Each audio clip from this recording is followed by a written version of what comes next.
Hey, let's talk about Rby Dxn's By the Horns, number 2 in the Artificers series. This is romantasy? Yes, I guess it's what it's called. Romance and fantasy put together. The first book was a noble woman, Aspith, ending up with a Minotaur dude. And in this one, her servant, Gwenna, ends up with a different Minotaur dude. They are called the Hrns, and they are a race in this fantasy world. This is a fantasy world where at one point in kind of its history there was magic. There were magic users. They made magic artifacts and stuff like that.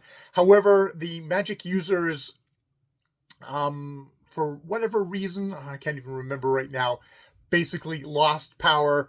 It became outlawed to actually have magic. But there developed a trade from the ruins of one of the cities. This is where the city where this takes place is basically built on the ruins of what it was, I'm assuming centuries and centuries ago, where these magic users were. There's a brisk trade now in the artifacts, the magical items that these magic users created and are highly valuable because no one's creating any more of them, and they're valued by the nobles, the ones that are sitting on the top of this medieval thing. There is a guild called the Artificers Guild, which is their job is to go down into what are now mines to dig up these artifacts, which it is a dangerous work. There are things called ratlings, which we hear a little bit more, at least one speculation about what these ratlings might be, who swarm out and like basically kill and devour anyone who they cross. So it's a highly it's a dangerous job, but it is a job where at least you can make some money. Now the nobles control this trade quite tightly, along with the guilds, where you sell this stuff can only get sold to nobles, and that's where the artificers get a deal. In the first book, the Aspith, the noblewoman, that's what she wanted. She felt like she wanted to do is to become one of these artificers, going down into things. This is difficult because this is a super sexist society. That way, it is not seen as women's work. Even though there's no rule against it, there's like basically rules against it. And we have kind of a whole thing in that of her joining what are these teams that basically it's organized around teams of 5 of hopefuls, of the newbies who get training and kind of take tests, and if they can get all 5 of them to pass, then you can join the guild. This works out differently from the first book. I won't spoil the first book, but in the second book, Gwenna, who as a servant slash friend to Aspith, became one of the people who was one of these 5. It didn't work out, so now she's gone back in for round number 2, where in the very opening scene, this is not a spoiler, she's having trouble because she's getting these sensations. This kind of she actually has some kind of a magical ability. I'll leave it at that. And to distract herself, she comes upon a bandaged and suffering Tauren in a hospital that she's cleaning, suffering in the way of he has a knot. The sex in this book is predicated around the fact of you've got these giant Tauren dudes, basically head of the bull, hooves, but everything else is human, including their dick. But their dick has a knot at the bottom of it. Should I say that this is like not safe for work? This is definitely on the spicy side of romantasy. There is sex in this book, as evidenced by the first scene where Gwenna, to distract herself and to give this guy who has had his eyes injured so can't see her some quick relief, where she has sex with him, giving him a false name as she does, and one thing leads to another. She ends up in a 5 with this guy. his eyes now, this Tauren, his eyes now healed, not realizing that the woman that he had sex with and Gwenna are the one and the same. And we go from there. There is a mystery about what's going on. There seems to be a thief or a thief ring operating that is stealing artifacts and putting them onto the black market. And the Tauren Raptor has been set by his masters. He's been demoted by the masters basically to get in amongst the what are called the repeaters. People who failed once, but they can keep on going back. They suspect it's a repeater who is the one who is doing the thieving. So there's a mystery going that way. I have to say this is a book, again, I'm going to go into just more of assessment now that we got the setup, is again of a thing of like, it's delicate to try and do a mystery where you do not have down periods where it's just like nothing's happening. They don't know. And you're probably carefully seeding in little hints and clues throughout all that.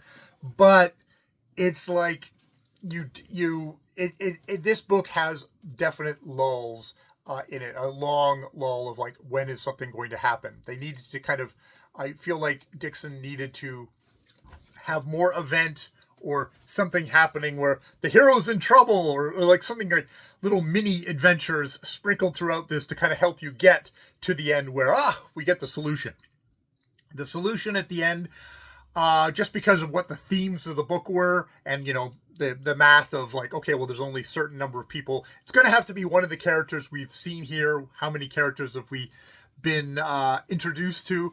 It became pretty achingly obvious at about 70%. Oh, okay, that's who it is. And it turned out it's actually a little bit more than just that person, but it's like, okay, I kind of got that, and then I was waiting for the book to catch up. It took the book until a lot closer to the end. Like that's probably a part of the pacing again of you're dropping clues, and you got to be careful. You're like, oh, you've dropped the clue, you get the theme, the math, and it's like, okay, I know here, and then I had to wait another like 20% or more, 25% or more until, yes, that's who it is. Yes, I got it. You all these other hints that you're giving me, like, okay, duh. There wasn't a twist. There wasn't a twist there at the end.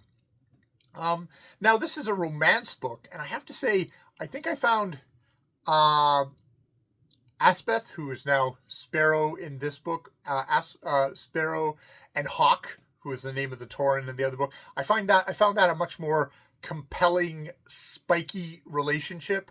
Of that one actually helped carry it through, and like, okay, there's incident going on, of like, okay, this is a much more engaging couple as it goes. Gwenna and Raptor, I just didn't get into them as much, so it was like, that was kind of disappointing. There's a whole thing here where it's kind of tough that Raptor is protective of her and stands up for her and kind of growls at other men over her. And there's one sense of like, okay, there's kind of like the romance, kind of a romantic fantasy of I can see someone having of, I want a big strong man to protect me. But then there's kind of the humiliation of being a woman where, yeah, I'm trying to break into this all male society, and I've got this dude beside me who's saying, you will. It's like, I'm gonna make, it makes her much more of a passive character, which it didn't make me like Gwenna that much, as much because of that. She wasn't like fighting for herself. She was like, oh, it's making me hot that Raptor is fighting for me.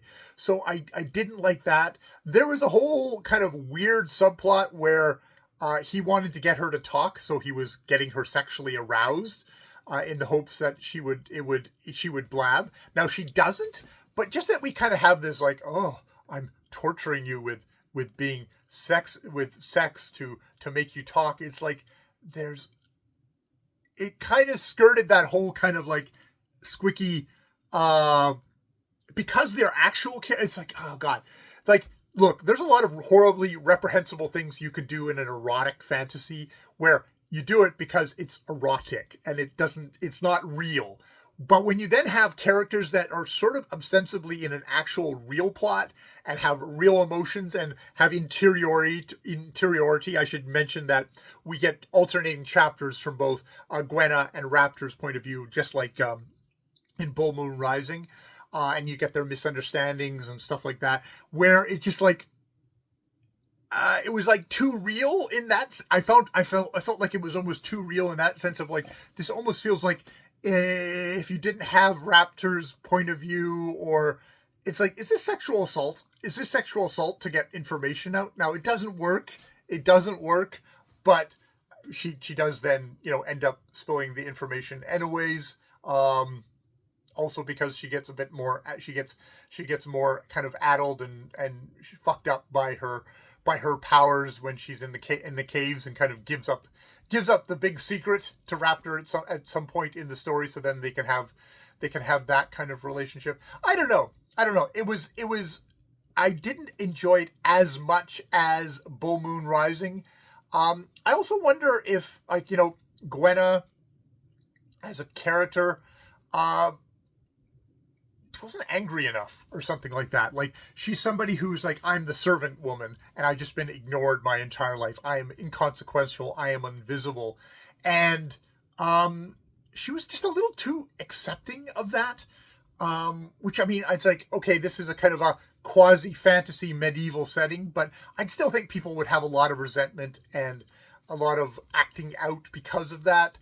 I don't know if Rby Dxn did a better job of capturing Aspith and her kind of like clueless naivete of a kind of a rich woman who was very scholarly and who wanted to get ahead. Who's like, actually, I felt more about Aspith was much more of a kind of a connected character that way, whereas Gwenna, she just didn't strike me as speaking as someone from the underclass myself. There's a certain kind of like a pissed offness which would have reacted that poorly to Raptor being all protective and stuff like that. There's a point where Raptor actually braids her hair and she finds that incredibly hot, which is like, okay, I can see that made sense. But the whole kind of being the dominating male, and I mean, I know it's a part of the genre. It's a part of romantasy of like, there's certain kind of types you're going to have, and it's like, big strong man going to beat up people for me, and isn't that hot?